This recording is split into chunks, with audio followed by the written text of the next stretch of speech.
উনি সত্য নবী হলে তো প্রথম দিন উত্তর দিয়ে দিতে পারতো, পারে না কেন? এটা এটা থেকে বোঝা যাচ্ছে তিনি আসলে মিথ্যাবাদী।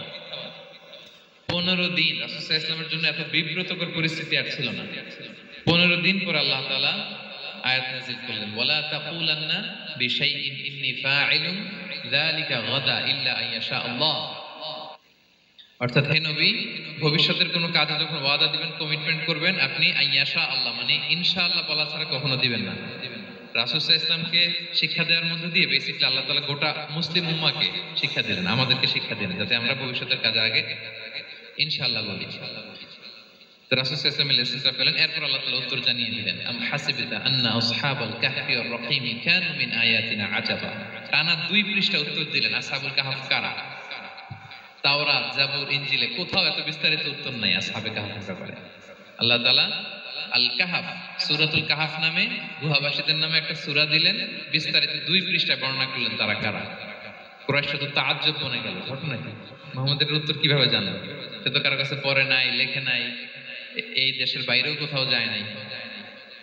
দ্বিতীয় প্রশ্ন ছিল যুলকারনাইনকে আল্লাহ আয়াত নাযিল করলেন, ওয়ায়াসআলুনাকা আন যিল কারনাইন কুল সাআতলু আলাইকুম মিনহু যিকরা। টানা আল্লাহ তাআলা প্রায় 1.5 পৃষ্ঠা, 1 পৃষ্ঠারও বেশি যুলকারনাইনের ঘটনা শোনালেন। আর রূহের কথা শোনালেন সূরা আল ইসরাতে, ওয়ায়াসআলুনাকা আনির রূহ কুলির রূহু মিন আমরি রাব্বি ওয়া মা উতীতুম মিনাল ইলমি ইল্লা কালিলা। রূহ এটা আল্লাহর স্পেশাল একটা অর্ডার, আল্লাহর আদেশে এটা ঢুকে আল্লাহর আদেশে বের হয়। এটা কেউ ছুঁতে পারে না, ধরতে পারে না, দেখতে পারে না। এটা আল্লাহর পক্ষ থেকে একটা মিরাকেল। 3টা প্রশ্নের উত্তর যখন আল্লাহ তাআলা দিয়ে দিলেন, রাসূল সাল্লাল্লাহু আলাইহি ওয়াসাল্লাম তাদেরকে সাবলীল ভাষায় শুনিয়ে দিলেন। তারা অবাক হয়ে গেল। এইটা হচ্ছে সূরাতুল কাহফ নাজিল হওয়ার প্রেক্ষাপট। এরকম একটা সিচুয়েশনে নবুয়তির 5ম বছরে আল্লাহ তাআলা এই সূরাটা নাজিল করেছেন। এই সূরার কিছু ফজিলত আছে। রাসূল সাল্লাল্লাহু আলাইহি ওয়াসাল্লাম জুমার দিনে এই সূরাটা আমাদেরকে তেলাওয়াত করতে বলেছেন। আপনারা তেলাওয়াত করেন তো? সূরা কাহফ যদি জেনে না থাকেন আজকে থেকে করবেন। রাসূল সাল্লাল্লাহু আলাইহি ওয়াসাল্লাম বলেছেন যে জুমার দিনে যে এই সূরা কাহফ তেলাওয়াত করবে, মান ক্বারা সূরাতাল কাহফি ফি ইয়াউমিল জুমআতি আদাআ লাহু মিনান নূরি মা বাইনাল জুমআতাইন। 2 জুমার মাঝখানে আল্লাহ তাআলা এই জুমার সময়টাকে তার জন্য আলোকিত করে দেয়। কি করে দেয়? আলোকিত করে দেয়। একটা নূর তার জন্য সেট করে, এই নূর তাকে হেদায়েতের পথে অবশিষ্ট রাখে। এটা হচ্ছে একটা। তাহলে জুমার দিন আমরা সূরা কাহফ তেলাওয়াত করব, মনে করি এটা সুন্নাহ। জুমার দিনের সুন্নাহগুলোর মধ্যে থেকে একটা সুন্নাহ হচ্ছে সূরা কাহফ তেলাওয়াত করা। আবার আরেকটা হাদিসে রাসূল সাল্লাল্লাহু আলাইহি ওয়াসাল্লাম বলেছেন, মান হাফিযা 10 আয়াতিন মিন আউয়ালি সূরাতিল কাহফি উসিমা মিন ফিতনাতিদ দাজ্জাল। যে ব্যক্তি সূরা কাহফের প্রথম 10 আয়াত মুখস্থ করবে, সে দাজ্জালের ফিতনা থেকে মুক্তি পাবে। আমরা ক্ষমতার দেখা পেলে, চেয়ার একটা পেলে আমরা যেন জালিম হয়ে না উঠি, এটা হচ্ছে এখান থেকে শিক্ষা। আমরা যেন জুলুম না করি। উনি সম্পদের মালিক ছিলেন, ক্ষমতার মালিক ছিলেন, কিন্তু উনি যে আল্লাহর বান্দা এটা ভুলে যান নাই। আমরা যখন ক্ষমতাশীল হই, আমরা যখন প্রধানমন্ত্রী হই, আমরা যখন প্রেসিডেন্ট হই, আমরা যখন পাওয়ারফুল হই, আমাদের সবচেয়ে বড় পরিচয় যে আমরা আব্দুল্লাহ, আল্লাহর গোলাম, এটা আমরা ভুলে যাই। আমাদের আসল পরিচয় কি?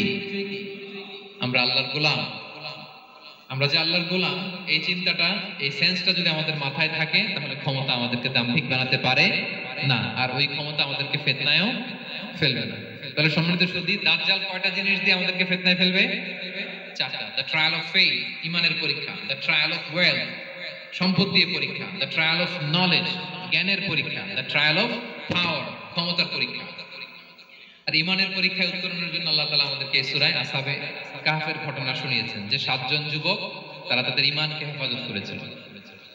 সম্পদের ফিতনা থেকে বাঁচানোর জন্য আল্লাহ তাআলা আমাদেরকে এক বাগানওয়ালার কাহিনী জানিয়েছেন, যে সম্পদ পেয়ে তোমরা দাম্ভিক হয়ে যাও, এটা আজ আছে কাল থাকবে না।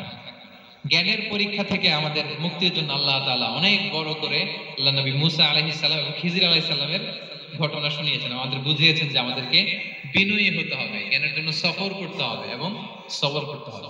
সবশেষে আল্লাহ তাআলা ক্ষমতার ফিতনা থেকে বাঁচানোর জন্য ক্ষমতাধর, আমরা তো একটা দেশের মালিক হই এখন, অমুক দেশের প্রেসিডেন্ট, অমুক দেশের প্রধানমন্ত্রী, উনি গোটা বিশ্বের প্রতাপশালী রাজা ছিলেন যুলকারনাইন, তারপরেও উনি যে আব্দুল্লাহ, উনি যে আল্লাহর গোলাম, এটা তিনি ভুলে যাননি।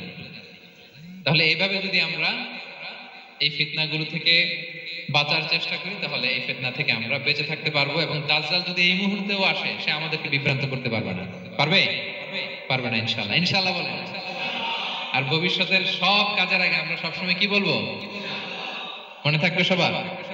আল্লাহ তাআলা আমাদের সবাইকে কথাগুলো বোঝার ও আমল করার তৌফিক দান করুন। হাযা মা ইনদি ওয়াল ইলমু ইনদাল্লাহ আলাইহি তাওয়াক্কালতু ওয়া ইলাইহি উনীব। ওয়াসসালামু আলাইকুম ওয়া রাহমাতুল্লাহি তাআলা ওয়া বারাকাতুহু।